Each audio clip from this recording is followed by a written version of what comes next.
Students, welcome to my YouTube channel Gyan Hub. Myself Miss Priya and I'm here with my class 9th video. The subject is civics and the chapter what we are discussing what is democracy and why democracy. So in my previous video we have discussed about the democracy's second feature, that is free and fair electoral competition.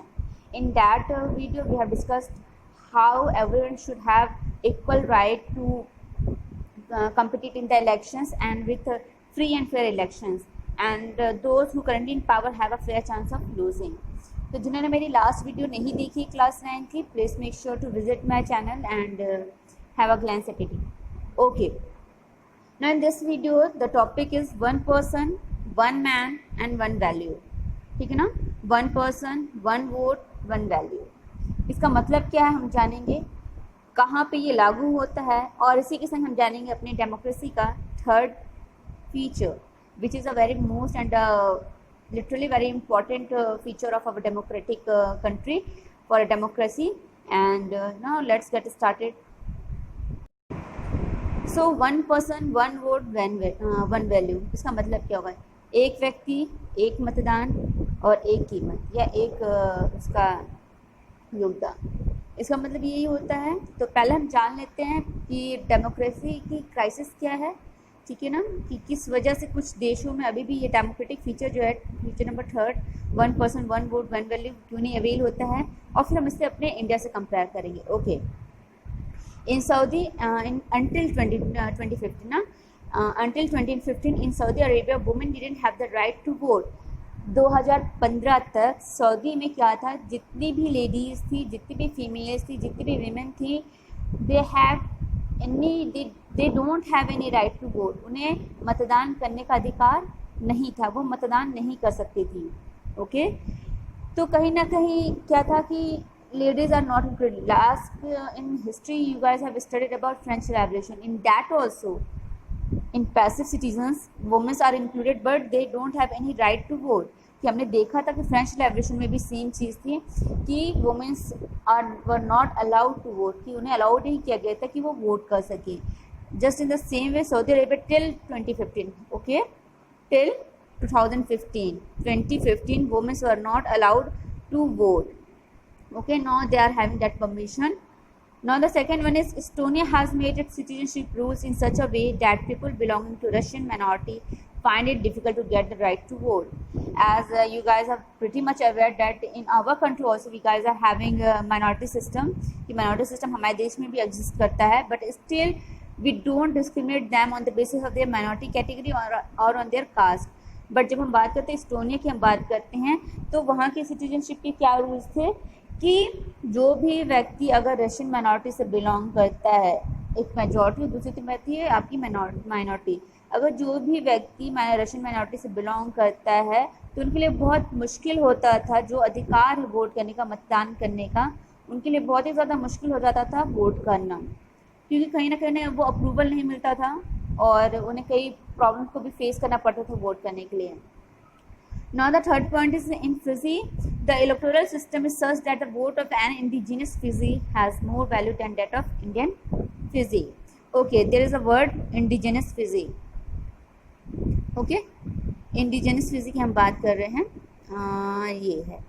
Okay, क्या होता है इसका मतलब, like we are living in India. Okay, हम अपने देश में रह रहे हैं, इंडिया में रह रहे हैं, बट अगर कोई अमेरिकन हमारे देश में आके रहता है तो हम उसे बोलेंगे इंडियन अमेरिकन. ठीक है, बट उसे शायद वो वोट करने का हक ना हो, या फिर उसकी वोट की वैल्यू क्या होती है, हम उसको काउंट करते हैं कि उसने सिटीजनशिप ले ली है तो हम उसे इंडियन में काउंट करेंगे. But in other countries like in Fiji, तो क्या हुआ कि इंडेंटेड लेबर की हम बात करते हैं, जो आप आगे चल के पढ़ेंगे, इंडेंटेड लेबर. ठीक है ना, और क्लास 10th में आपको इसे और इलेबोरेट करके आपको पढ़ने को मिलेगा, इंडेंटेड लेबर. तो बेसिकली ये क्या होते हैं, इन्हें कहा जाता है इन हिंदी वी कैन से बंधुआ मजदूर. ठीक है, या जिनके संग अग्रीमेंट करके जो ब्रिटिश सरकार थी, जो कॉलोनियल गवर्नमेंट थी, वो अपने संग लेके जाती थी एक देश से दूसरे देश में और वहाँ पे उन्हें छोड़ देती थी काम करने के लिए.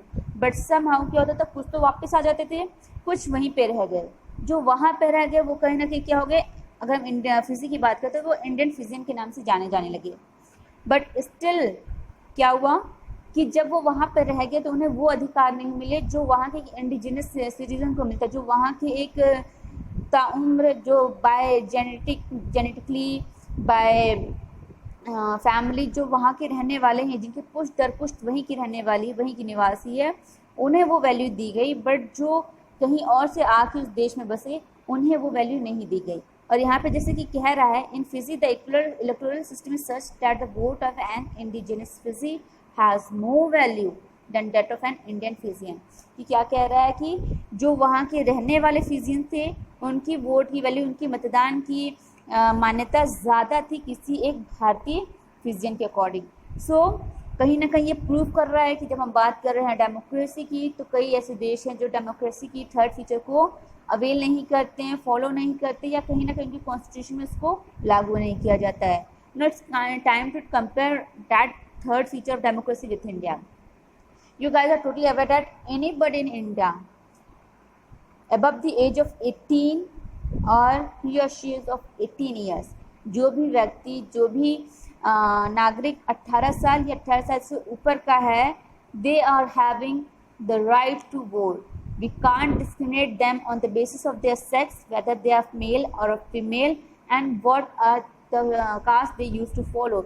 या वो कौन सा धर्म फॉलो कर रहे हैं, डेट डजेंट मैटर.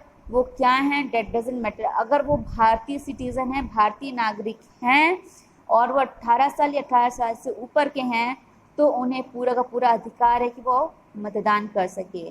और इसके बाद क्या है, चाहे वो माइनॉरिटी कैटेगरी से हो, चाहे वो मेजॉरिटी से हो, उनमें कोई भी डिस्क्रिमिनेट नहीं किया जाता है. They have equal right. And जो उनका जो मतदान होता है, एक व्यक्ति एक ही बार मतदान करता है और उसकी मतदान की काउंटिंग एक ही होती है. ये नहीं कि फिजियन, इंडियन फिजियन की तरह उनकी वैल्यू कम हो जाती है, या फ्रेंच रेवोल्यूशन की तरह उनकी वैल्यू को हाफ काउंट किया जाता है. No, there is nothing like that. अगर वो 18 साल या 18 साल से अबव हैं और उन्हें भारतीय नागरिकता प्राप्त है, तो वो वोट करेंगे और उनका मतदान जो होगा वो सिंगल पर्सन का सिंगल काउंट किया जाएगा, एक ही मतदान काउंट किया जाएगा. सो इन थर्ड फीचर, कहीं ना कहीं डेमोक्रेसी का जो थर्ड फीचर है, वो भी इंडिया ने क्या किया है, प्रूव किया कि that India is a democratic country. So finally the third feature of democracy state that in a democracy each adult citizen must have one vote, one and each vote must have one value. क्या कहता है कि democracy क्या है, गणतंत्र क्या है, कि हर एक वयस्क नागरिक को एक वोट, और एक वोट के एक मतदान का एक अधिकार और एक वैल्यू होना बहुत ज़रूरी है. आई होप आपको ये वीडियो समझ में आया होगा, और अगर आपको कोई भी दिक्कत है तो आप मुझे कमेंट सेक्शन में कमेंट करके बता सकते हैं. Thanks for watching my video.